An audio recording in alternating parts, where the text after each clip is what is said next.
Kwa sehemu hii ya kwanza tunayoiona mbele yetu ni sehemu ambayo ilikuwa inahusika na kufanya mateso, kuwatesa wale mashahidi wote ambao walikuwa wanaenda kinyume na maelekezo ya mfalme.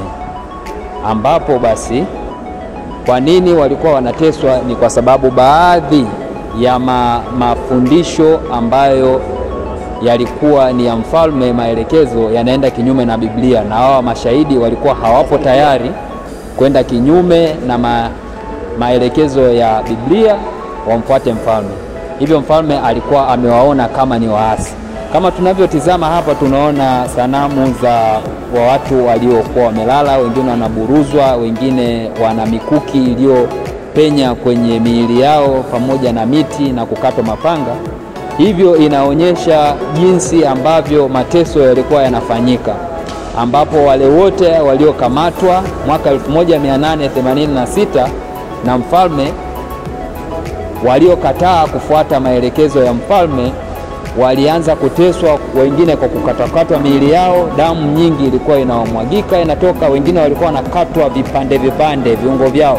Kama unavyoona pale, baadhi ya sanamu hazina miguu yao imekatwa, nyayo zao zimekatwa, wengine wametobolewa kwenye mbavu zao na mikuki na miti. Hivyo ndivyo mateso yalivyokuwa yanaendelea. Kwa mbele pale tunaona eneo la gereza, ambalo lile gereza wengine walikuwa wanachukuliwa na kuwekwa mle ndani.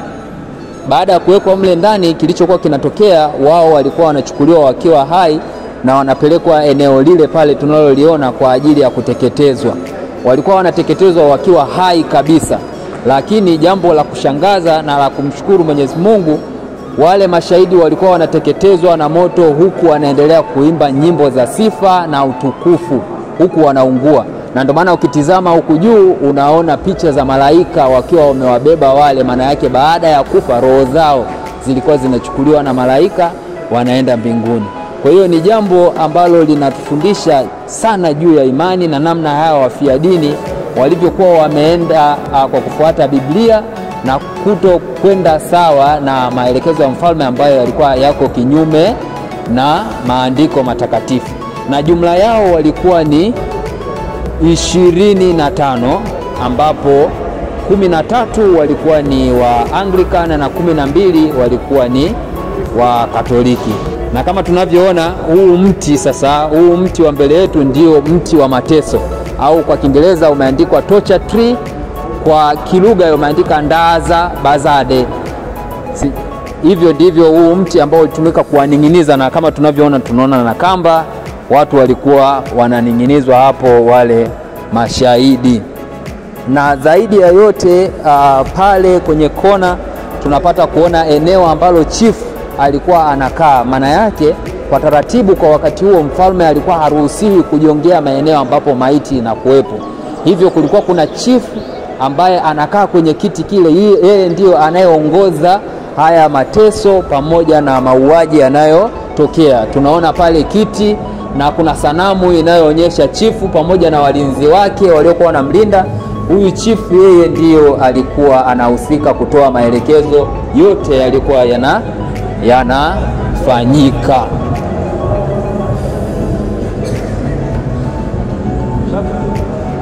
Katika eneo hili jingine tunaona ni eneo ambalo walikuwa wananoa vifaa vyao kwa ajili ya kufanyia mateso.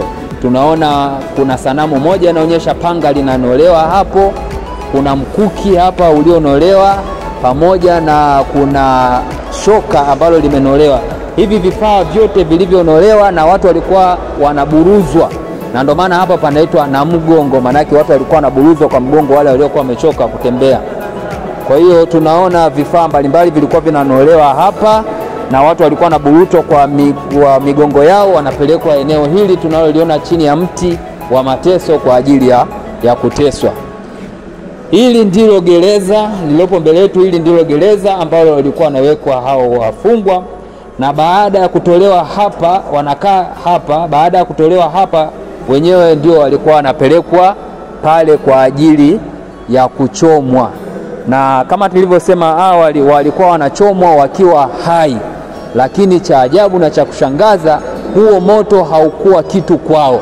Na kwa nini walikuwa wanachomwa? Basi walikuwa wanachomwa kwa sababu mfalme alikuwa anaamini ya kuwa wakiachwa wamekatakata vipande wanaweza kufufuka. Hivyo ili kuzuia wasifufuke, basi walikuwa wanachomwa miili yao mpaka kubaki majivu. Majivu hayo, moto huo ambao walikuwa wanachomwa, kuni walikuwa wameziweka sehemu hii. Hii ndio iliyokuwa na store ya kuni ambazo zilikuwa zinatumika kwa ajili ya kuwachoma. Kama tunavyoona hapa, hii sanamu inaonyesha kuni zikiwa zinapangwa hapa, na maandishi yaliyoandikwa hapa kwa lugha ya Kiingereza firewood store, yakimaanisha store au sehemu ya kuhifadhia kuni.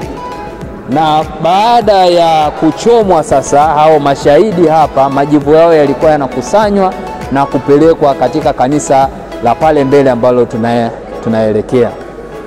Bado kwenye pale tunataka tujue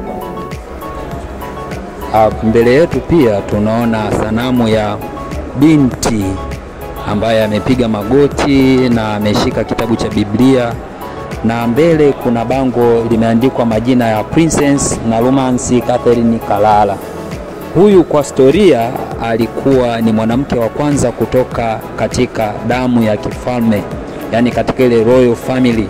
Yeye ndio alikuwa wa kwanza kubadili na kuwa Mkristo. Kwa hiyo na yeye alikuwa ni mmoja wa watu ambao walienda kinyume na mfalme. Lakini huyu historia inatuambia kwamba alikuwa ni dada wa mfalme Kabaka Mwanga wa 11. Alikuwa ni dada kabisa wa damu wa Kabaka Mwanga. Kwa hiyo tunaona jinsi gani alivyovaa ujasiri wa kwenda kinyume na maelekezo ya kaka yake, ili mradi aweze kufuata maandiko matakatifu, na hata akakubali kufa kwa ajili ya Kristo. Na ndio maana hapa tunaona hajaelezwa sana kama mashahidi wengine wa kiume walioelezwa katika historia, lakini pia naye ni mmoja ya mashahidi ambao ni wafia dini. Na hata hapa kwenye picha naye alikuwa ni mmoja wa watu walioteswa katika ile eneo. Tunaona mgongo wake una alama ya mikato na damu. Kwa hivyo na yeye alikatakatwa mwili wake na alifariki katika hili eneo. Anafahamika kwa jina la Princess Nalumansi Catherine Kalala, dada wa damu kabisa wa mfalme wa wakati huo Kabaka Mwanga. Okay, na hapa tumekuja kanisani, na picha yetu ya kwanza iliyopo ukutani juu kabisa kubwa ni picha ya mtu aliyefahamika kama Tefero Kisosonkole.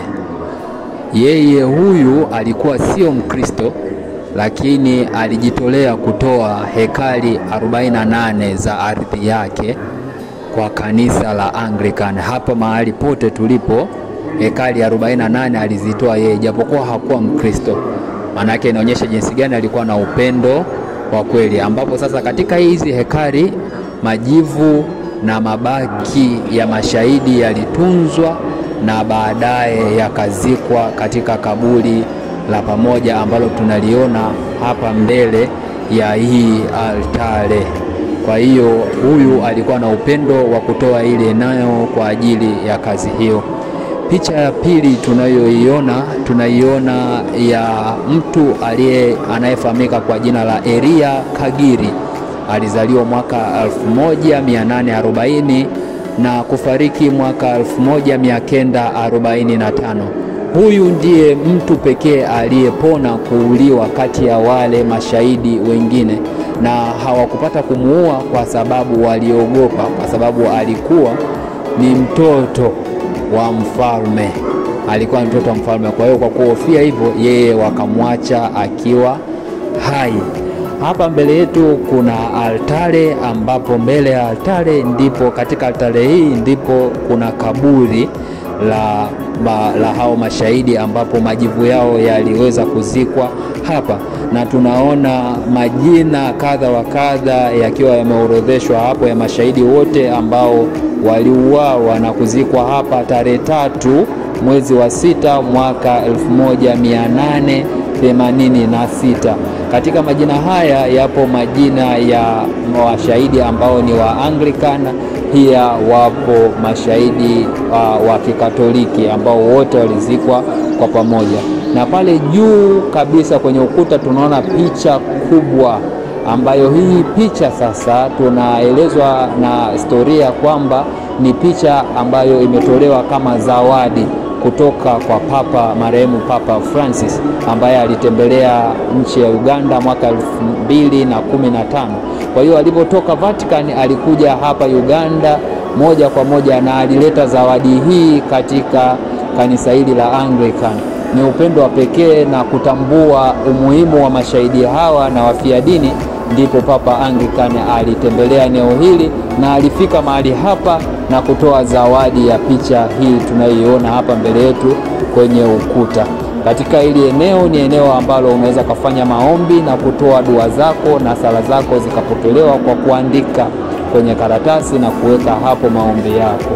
Kwa hivyo ni eneo moja ambalo ni takatifu na ni eneo ambalo lenye historia kubwa katika dini yetu ya Kikristo, na inaleta picha na kuonyesha namna gani imani iliyotukuka kwa hawa mashahidi ilivyoweza kusimamiwa na walivyoweza kusimama katika huo msimamo mpaka kifo chao.